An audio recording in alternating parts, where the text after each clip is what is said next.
Welcome back, WNST, Towson, Baltimore, and Baltimore Positive. This is our final segment, the Maryland Crab Cake Tour, brought to you by our friends at the Maryland Lottery. I've been giving away so many Betty Boops here, the blues and the pinks.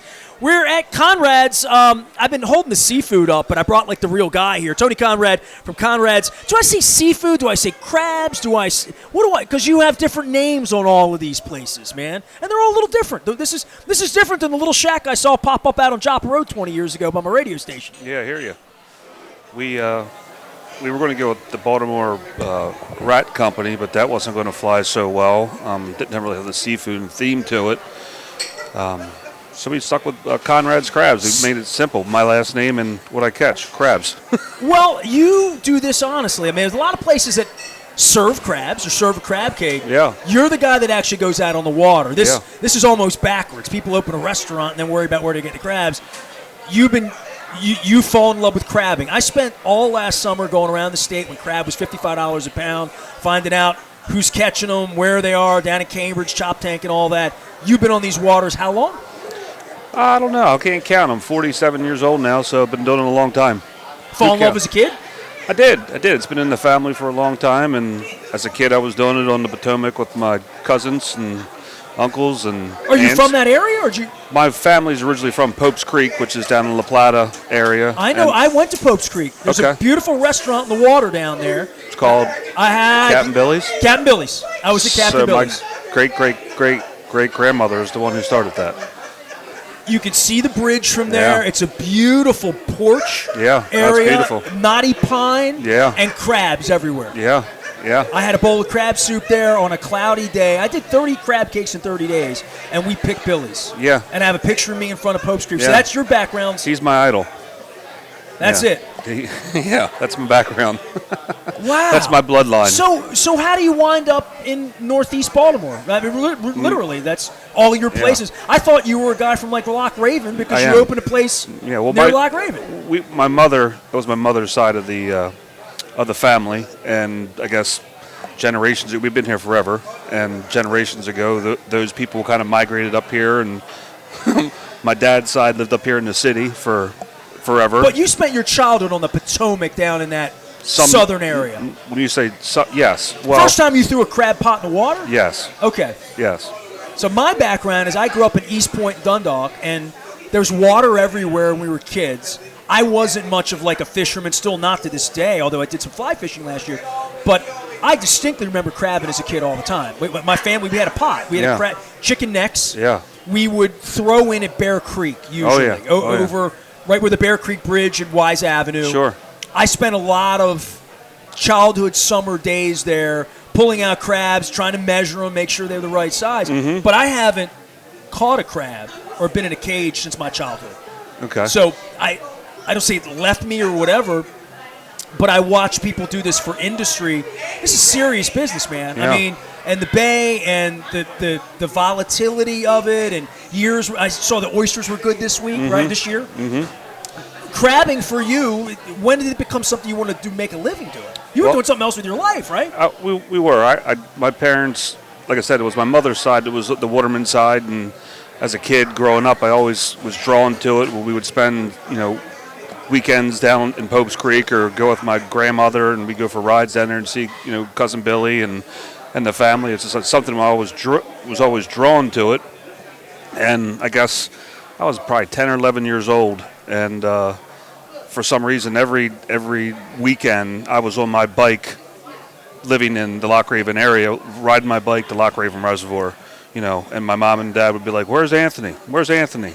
And 3 hours later, I come riding back on my mongoose up Loch Raven Boulevard, and I'd have a backpack full of fish, and I would always lie. You love the water. I did. I would always. I would lie to them and tell them, "Oh, I was just down at Roy's, playing soccer or whatever." And sorry, and there were no cell phones back then. There was no, bell loud enough you to ring. You could get lost. Yeah, exactly. As long as you were home before the street lights came on, you were good. And then I guess when I turned, 14 or 15 and started having friends that had cars, I wasn't allowed to drive in a car with anybody else because everybody else was bad and they were the devil and they were getting in accidents and they were bad influences, according to my mom and my dad. And same as my friends. Yeah, right. They're all bad people. And we would go to other places as opposed to Loch Raven. And I just kind of, fell in love with that. And you didn't have to go to Pope's Creek to crab. Correct. Right? Yeah. No. And it was probably my 14-year-old summer when I met a gentleman named Bill Gunther. He lived up on the Bush River. His wife still lives there now, and he was a commercial crabber. And I got part-time job working on his commercial crab boat since he was closer to Baltimore than Pope's Creek, clearly. First time you get $100 for catching crabs, that must have felt like... I got $25 a day. $25 a day. Yeah, all right. $25 a day. And it was back-breaking, work, jellyfish in the eye, nipples burning from all the jellyfish rubbing against you and the chicken wire pots and shaking them out and getting bit. But I was like, I loved it. I mean, I was addicted to it. And then I guess there was like a 3 or 4 year lapse there where Mom and Dad said, you got to go to college, you got to get an education. And I still, found myself on the weekends doing, crabbing and fishing as a commercial or just for fun? Recreation. And went to college, got that cool degree. So that told everybody that I was, smart and I could, rule the world. And got a real job at a place called Interconnect Services, was selling voice and data cabling and phone systems. And was that over on in White Marsh? Yeah. Interconnect set up all my radio station in 1998. Oh, wow. Interconnect Services. Small world. Absolutely. I bartended with a guy named Dave Sprinkle, and he was my inspiration to come to ISI, because my wife and I, when we were working at Michael's, as I was a bartender and she was a server, she fell in love with me. And Michael's Cafe in Timonium. Yeah. All right. Yep. And, not Michael's on the Eastern Avenue in Dundalk, because there's another Michael's. Right. Yep. And we kind of crossed paths there, as well as my cross paths with David. And he said, "Hey, I got this great job. You want to be better than a bartender?" And I said, "Well, there's nothing better than a bartender. I'm making a lot of money. I'm meeting a lot of people, having a lot of fun." And he said, "Well, come on over here and work with." See what it's like over here. It's this real job, where you can sell stuff and make money and wear a shirt and tie, and people will say, "Oh, you're an employee and you're a worker and you're like one of the people." And I'm like, "Oh, okay, cool."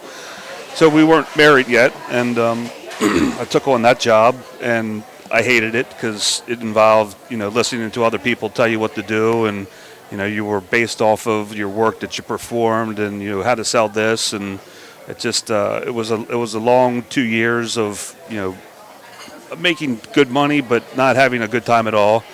And it was at that time where I was moonlighting, and I started saying to myself, this hobby is becoming really fun, and I don't want to work.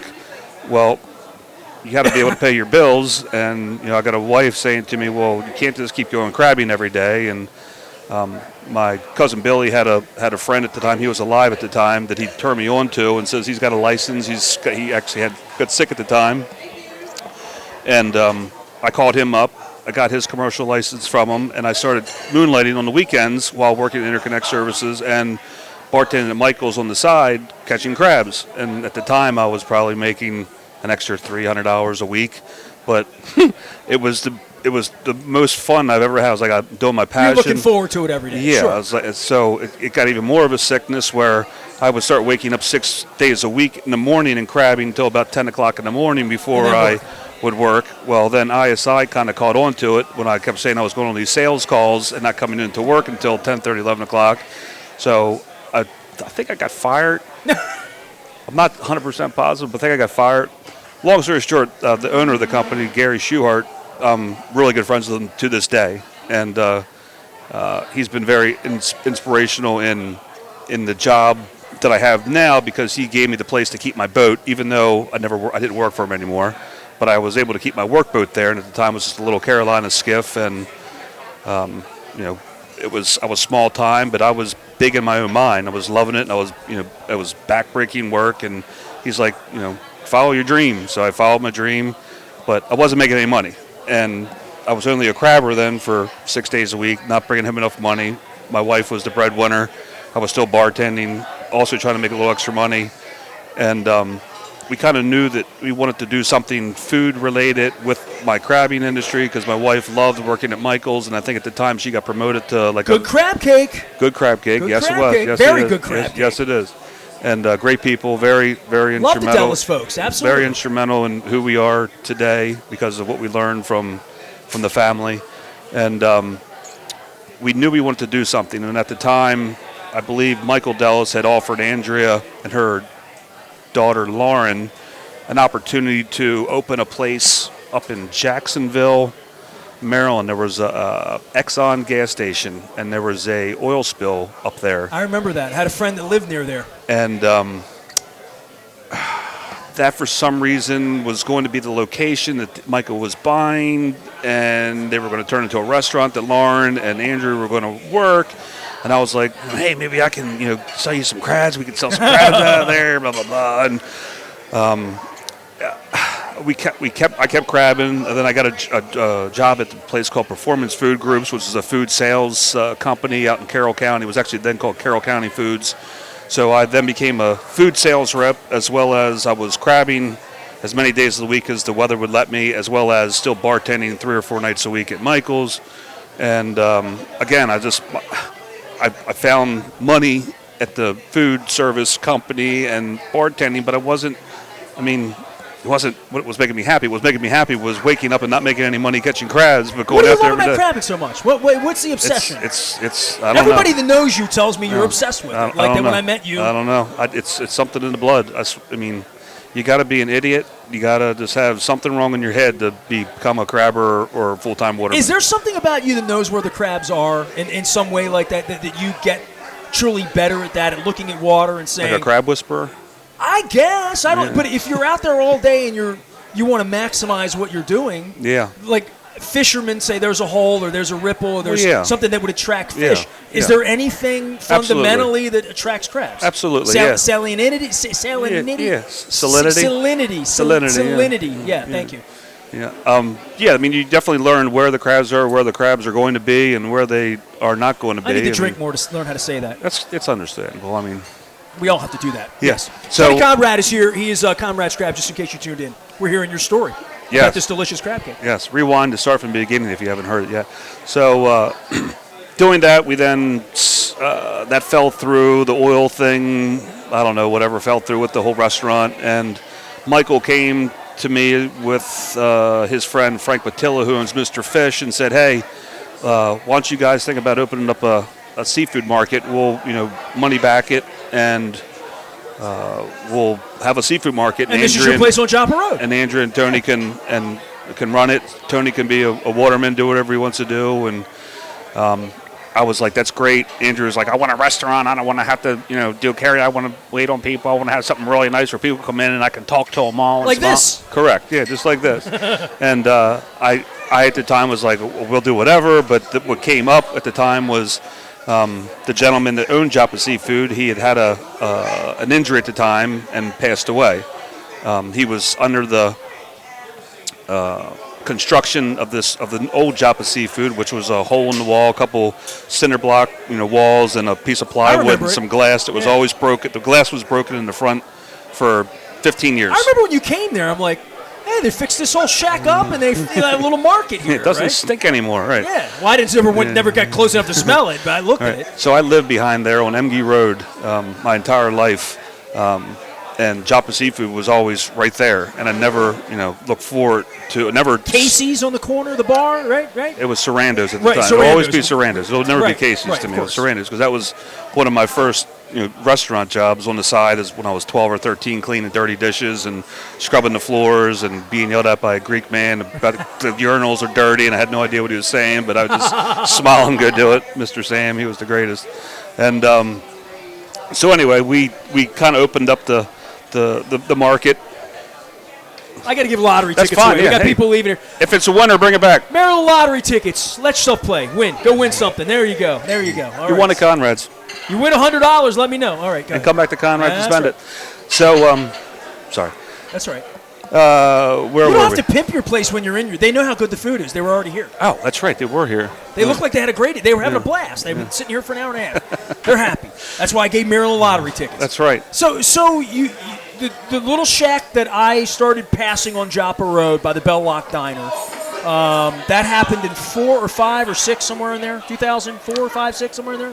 When we took it over? Yeah. 2007. 7. Okay, because I know I had the radio station. I saw your place pop up. I know I had some employees that stopped by. I think when you opened, we had some food, some shrimp, and some stuff like that. But this has really spawned all these locations, and I guess I think of you as serving crabs at Ripken Stadium too. I know I was up there. Yeah. Just the first time I heard of your name, heard Conrad say it's sort of ubiquitous now after 15 years. Yeah. That you have seasonings and locations in different neighborhoods, but this thing was really seeded about you just wanting to be on a boat at 6 in the morning catching crabs. Yeah, right? and it's kind of stemmed. It's always going to be that. It's still going to be that. I mean, I was on the water today. My passion is the water. It's always going to be the water. I mean, these restaurants and the markets will go before my boat goes. When can you catch crabs and when can you not? April 1st is the official start day. December 15th is the official get out of the water or you're going to get fined. Every crab in here is your crab? No. No. Okay. No. So time of the year matters. I talk to people about this all the time. Amount of right? crabs what we're catching. I mean, I can't catch enough crabs to supply to the 5 locations. It's not going to happen. I'm not that good, and nobody's that good. Right. But I know that. I mean, and I've learned a lot about the industry, a lot about where this crab cake comes from, how it's picked. Sure. The fact that they've tried to automate and they can't. I had Ed Mullen here talking about STEM earlier. You know, Maryland tried to figure out how to pick a crab with robotics and can't do it because every single one of them is different. Oh, yeah. And I have talked to, Damie down at Fadley's and J.M. Clayton about all the shells that they were, when you try to automate picking a crab. Yeah. But all that being said, there's just the supply and demand issue of crabs, what time of the year they run, where they're tastier, northern bay, more salt, later in the year fatter, all of that. Mm-hmm. This is all science you knew 30 years ago when you were a kid, though, right? Or no? I mean, you kind of learn as you go. I mean, you say the older you get, the wiser you get. I mean, it's the truth with being a fisherman. I mean, an old fisherman that's out there in his boat by himself and he comes with just as many crabs as those 4 young guys that are saying, I pulled 500 crab pots today by hand. And the old guy's like, you're stupid. Work smarter, not harder is the whole, What's smarter in crabbing for you? I can't tell you that on the. Come on, we're here. Let us in on the secrets. No, then everybody's going to want to be a crabber. Can't. Sorry. Got to go. So anyway, back to the story, Nestor. So you're not going to tell me the secret of crabbing? So then we opened up the crab house, and Michael and Frank said, we can't work with Tony anymore. He's going the wrong way, and our wrong way was I was a firm believer in buying from local crabbers. If our produce was going to be local, it was, or could be local, it was going to be local, and they had a different vision. And I said that, this is before the whole farm to table, fresh catch, all that stuff ever hit. And I knew it was the right thing to do, and it's what I wanted. When I walked into a place to eat, I always wanted to know that it was fresh, domestic, product picked or caught by, domestic people, and I got tired of seeing the made in China labels on everything and anything you got, and grapes. Well, Venezuelan crab. I'm Venezuelan, so Lake Maracaibo is where my people are from. It's the only other place in the world that kind of has a blue crab, and the stuff that's coming in cans. And I see people serving crab cakes for $12.95. Yeah. And, it tastes not similar, but it doesn't taste the same. And people like us know the difference. Yeah, absolutely. It has that blandness, that fishiness almost to it. Artificial flavoring, like they add salt and they add the extra seasoning to try to cover it up and fluff it up with a lot of egg and bread to say, it's a 12-ounce crab cake. Well, no, it ain't. Not for you can't do that in Perry Hall. You can't do that in Dundee. Around the Beltway, a part of the crab cake tour was I knew every place I went would brag on their crab cake. Every bar in Fells Point has a crab cake they're proud of, and everybody does it a little differently. Best in the world. World's best, right? Yeah, absolutely. But for the Maryland crab, the perception for people here is, there's crabs on the wall. We're from Maryland. I've seen them. They're on the corner. You pull them out of the water. They must all come from there. Yeah. I've just learned like that. No. And I've had people, true blue people, obviously, and I know that's important to you too. Very true. And I've learned about that last year. But we can't serve Maryland crab 12 months a year. There aren't enough of them. There aren't enough pickeries. And it's taken me a lot of research to figure this out because I don't think most people know that. Yeah. What a delicate product this is. Absolutely. That's where we pride ourselves. Our crab cake's not the biggest, but I can guarantee you this. It's 100% Maryland crab meat, and it's not going to be the cheapest because, as you said, going to J.M. Clayton and seeing how much it costs to pick, crabs and knowing, where it comes from, who's picking it, what they're paying, and all their fees and taxes to have to do it. It's not cheap to pick a Maryland crab. Back in the day, people say, I used to buy crab meat for $10 or $5 a pound. Well, that's special. yeah, exactly, the special. Right. And it's not crab cake to me, and I've told this story a million times. I'm from Dundalk, from East Point. My family didn't have much. my mom would go down to the Pantry Pride and pick up some special meat. She'd mix in some breadcrumbs, some mustard, mayo, celery seed, Old Bay, whatever, J.O., whatever you're into, Worcestershire. Put that in there, mix it all up, maybe even parsley. And she'd fry that sucker like a hockey puck. Yeah. You know what I mean? But some saltines, right? Yeah. Maybe some mustard. I'm not a mustard guy. I would do a cocktail. But, like, that was a crab cake to me all my life. Yeah. And all of the Dundalk carryouts, whether it was Ross's, Neptune, every sub shop had a crab cake. Absolutely. And they were fried, and they were like little hockey pucks. They're still delicious. Yeah. But that's not what you're doing, and that's not what I see on the Eastern Shore or more upscale places. Absolutely. That the last 15 years, this jumbo lump thing has become something that people get off a plane here and want to eat it here because they ain't getting it in Chicago or Atlanta or anywhere else. It's gone from a poor man's food, and that's what most families were in Baltimore, and my family, that's what we ate. We ate codfish cakes, crab cakes, salmon, bluefish cakes, salmon out of a cakes. can. Absolutely, my mom did salmon. Yeah, pink salmon. I had nightmares with my mom making salmon cakes and saying, "Come on, it's time to eat." I could smell them the day before she was making all them. Salty. Oh yeah. But that's what we ate, and well, now this is delicious. Nowadays, it's becoming the you got to be a multimillionaire to buy a pound of crab meat or to buy a thing of fresh fish. It's we gonna have a problem this summer again with this? I think if there's no pickers because of whatever the government's doing to get H2B, I've done a lot with that. Yeah, I don't want to get. I get into it. I'm not going to talk politics because I'm a Right. bad political talker. But that's the problem. I mean, if we can't get people, the labor is the thing that kills that. And if the picking houses tell you it's not, the biggest force they have against them is the labor to pick those crabs. I mean, a bushel of crabs is going to go down to $20, $30 for picking crabs regardless. So their price per bushel is no difference at the lowest than it was 20 years ago. Some years it goes down to $15, $12 a bushel these guys are paying. That's not where it's getting. That's not what's killing them. What's killing them is how much they got to pay for the labor. Well, and then you got a crab that you got to get to a table, and how long the crab can sit there before it's picked and steamed. Right. I've watched that process, and I've watched. And it's a lot to it. It's an art. Yeah, absolutely. It's a it is. skill. Yeah. It really is. Everybody says they have fresh picked crab meat, but I mean, there's only a couple out there that really do it. I haven't gotten a shell yet. No, I'm halfway through. No, the Brooks family, they do a great job. You know that.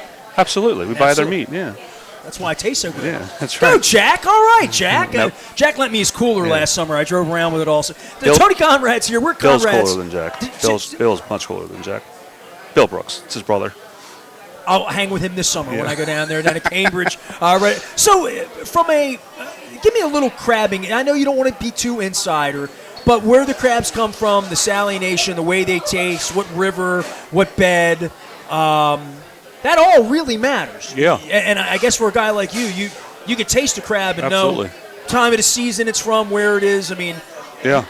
A true Marylander can take a crab that's caught in the Ocean City Back Bay of Assawoman, steam that up, put it on a table. They can take a crab from the Potomac River, steam it up, put it on a table. They can take a crab from the Tangier Sound, steam it up, put it on a table. And they can take a crab from the Upper Bay, north of the Bay Bridge, steam it up, put it on a table, and they all taste totally different if you know if you're a crab eater. Upper Bay above the Bay Bridge. The farther up the bay you go, the better the crab, because of the salinity is constantly changing. You get fresh salt, and those big male crabs are swimming towards that fresh water. They're going to that nutrient-rich, I guess, oxygen. The grasses and the yeah, right, okay. it's the grass shrimp. What they're eating. I mean, their taste buds are constantly changing. They're eating different things on their walk up. When you say it's better, it's sweeter. Right? It's a sweeter meat. Sweeter meat. We just had something we caught last week, and we sat down, and my wife, we've been eating Louisiana crabs all winter, and she says, "Oh my God, you can almost taste the sugar in them." I mean, it almost tastes like somebody opened up a jar of Domino's sugar and infiltrated it into the meat of the crab, and that's what you're eating. Whereas if you eat a seaside crab from that Ocean City, it has that real strong, salty taste. Briny. It's kind of like being washed up in a big wave when you're on the beach and you got a mouthful of salt. That's what that, I mean, it's not bad, but it has that, distinct, brinier, salt taste to it.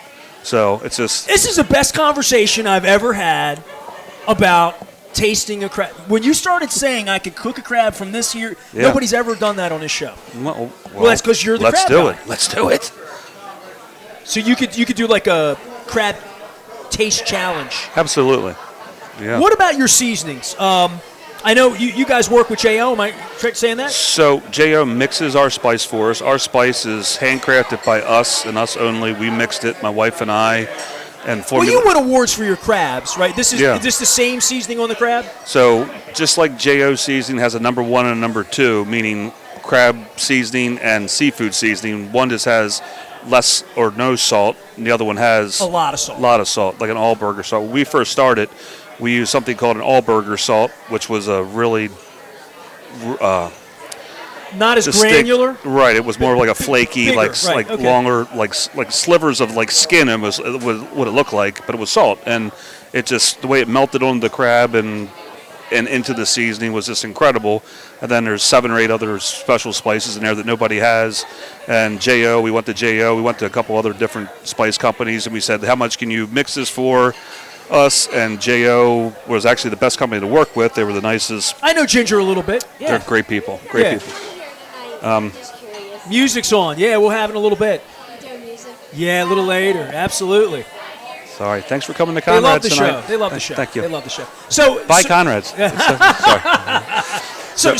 So for you with making crabs in a pot when you're 14 years old, you bring them back. You're excited about catching. You're as excited about eating them, though, too, right? Yeah. So seasonings. Why this?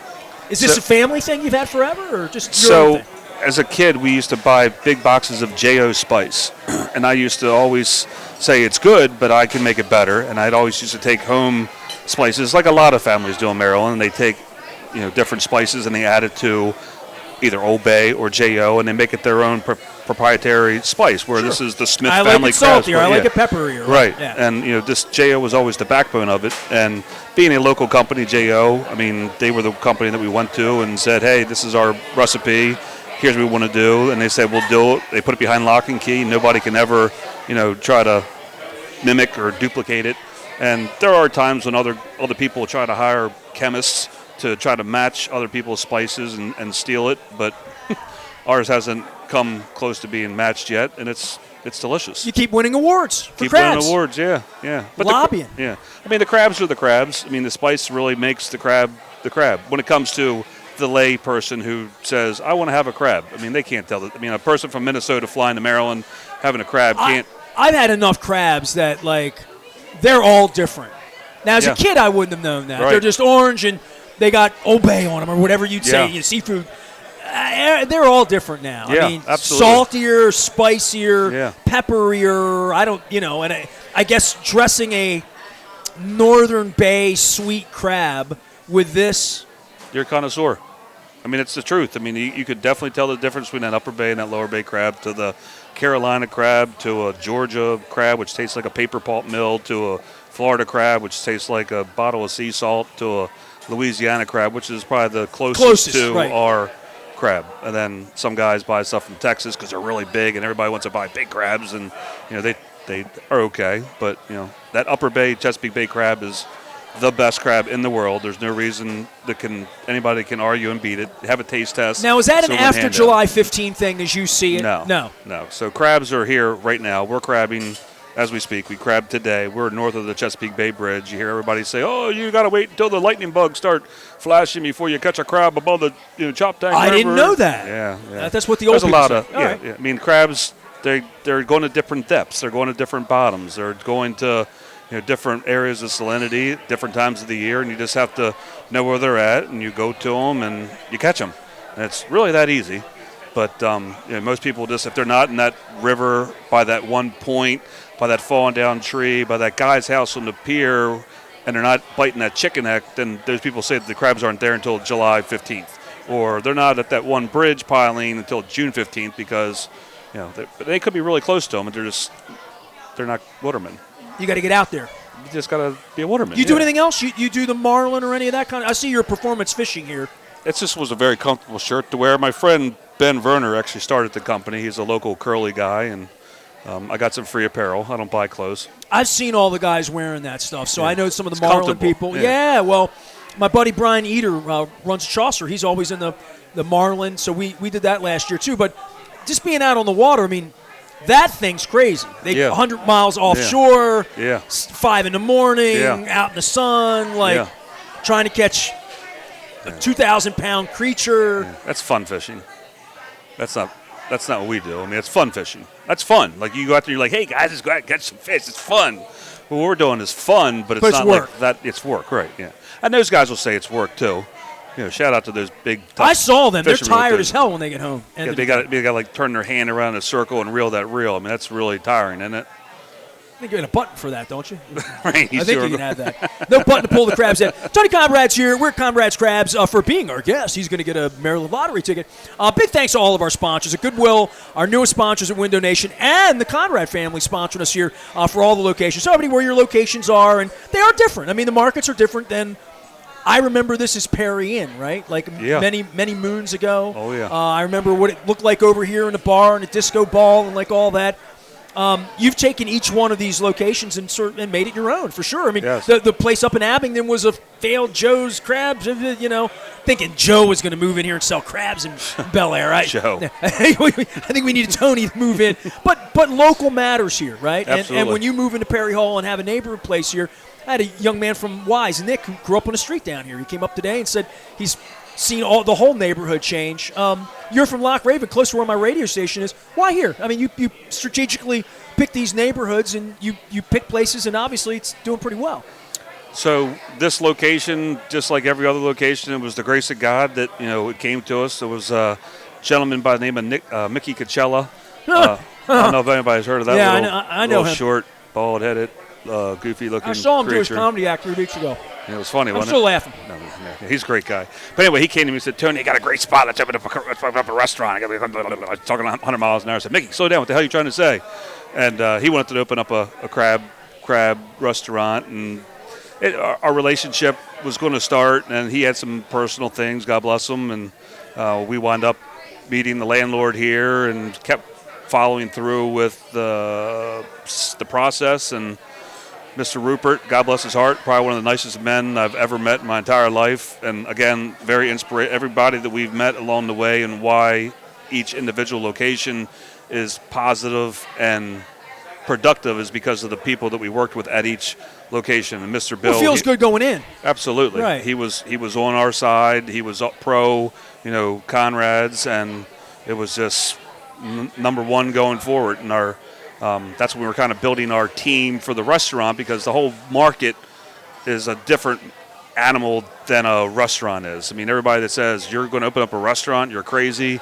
I'd rather have 100 markets than have one restaurant. And man, were they right. It's like it's a lot of work. You got 100 times the employees, where at the market you can have 10. You got to have 100 here for the same, kind of capacity. But anyway, Mr. Bill was great. We told him our vision, what we wanted to do. We said we wanted to keep it local. We want to be a family place. We want to be closed at 10 o'clock if we can. I don't want to have a busy bar. I don't want to do, bar specials. I want to do, hey, come in, enjoy local Although it is coffee. happy hour here all day today. I want to point that out. I found that out. What it's grown into is a bar family-style atmosphere, but it's a very clean, friendly bar. I mean, it's not the... you're not going to have the late rocking music and bar fights and people shooting. And you get a pretty good crab here, too. It's okay, yeah. Yeah, you get a good crab here. Yeah. Well, the place is rocking. I want to get out of here because thank you. It's taken a long time to meet you. Sir. Thanks for coming on and giving me your story. And I have friends that swear by your crabs. They just all along, they only eat crabs with you. And I guess that's why you're winning awards for this, because they become loyal to the spice, the seasoning, and the fact that you got a story. You're the one guy with your name on the door. You're out in the water in the morning. And everybody knows that about you. We care about our people. That's why it's hard to get you on the show. You're out on the water all day. I don't like this stuff. This stuff's terrible. Your hair looks nice, by the way. You did really well. Thank you. It pulls out. No, It's COVID, man. I had same hair as you 2 years ago. That is, you could grow it like this if you wanted to. You still got a lot of color in there. They still had scissors at Walmart during COVID, but that's okay. It looks good. Looks good. My wife likes it. It's not. That's all that matters. That's all that matters, man. My thanks to Tony Conrad. We're having our final cocktail out here. I've got the Purple Haze. It's a Beta product. This is what I drank the night before the Ravens won the Super Bowl in New Orleans. Amen. And I haven't had it in I was there. 9 years. It was a great time. Yeah, let's do it again. Yeah, we can.